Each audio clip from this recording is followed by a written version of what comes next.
ఎత్తుపళ్ళు, వంకర టింకర పళ్ళు, ఇలా చాలా అంటే సిస్టమ్ అనేది ఒక రకంగా డిస్టర్బ్ అయిపోయి ఉంటుంది. అలాంటి వాళ్ళకి ఎలాంటి ట్రీట్మెంట్స్ ఉంటాయి? ఎస్ మ్యామ్, ఇది మోస్ట్ బర్నింగ్ టాపిక్ యాక్చువల్లీ డెంటిస్ట్రీలో. చాలామంది పేషెంట్స్ యాక్చువల్లీ ఎక్కువగా చాలా డౌట్స్ ఉన్నాయి వీటి గురించి. మంచి క్వశ్చన్ అడిగారు, అది యాక్చువల్లీ మంచి టాపిక్ కూడా తీసుకున్నాం మనం ఈరోజు. చాలామంది ఇది మమ్మల్ని ఇండైరెక్ట్గా అదే పనిగా కాల్స్ చేసి అడగడము, సో కస్టమర్ కేర్ కాల్స్ చేసి అడగడం, వాళ్ళకంతా డీటెయిల్గా ఇచ్చేయలేము, కానీ ఈ వీడియో ద్వారా 10 మందికి మనం అందజేయచ్చు.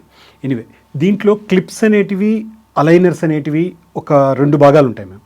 క్లిప్స్ అనేటివి మీరు గమనించే ఉంటారు, చాలామందికి పళ్ళకి మెటల్ క్లిప్స్ అనేసి పెట్టుకునేసి వాటికి ట్రీట్మెంట్స్ చేసుకొని ఒక 12 months or 15 months or 16 months అనేసి ట్రీట్మెంట్కి డాక్టర్ దగ్గరికి వస్తూ ఉంటారు. ఈ ఎత్తుపళ్ళు, ఎగుడు దిగుడు పళ్ళు లేదా పళ్ళ మధ్యలో సందులు ఆ క్లిప్స్ ద్వారా క్లియర్ చేయొచ్చు. కానీ క్లిప్స్లో కూడా రకాలు ఏంటంటే మెటల్ క్లిప్స్, సెరామిక్ క్లిప్స్. దాంట్లో కూడా 2 టెక్నిక్స్ ద్వారా వర్క్ చేస్తారు మ్యామ్. ఒకటి స్ట్రైట్ వైర్ టెక్నిక్ అని, ఇంకోటి సెల్ఫ్ లైగేటింగ్ టెక్నిక్ అని.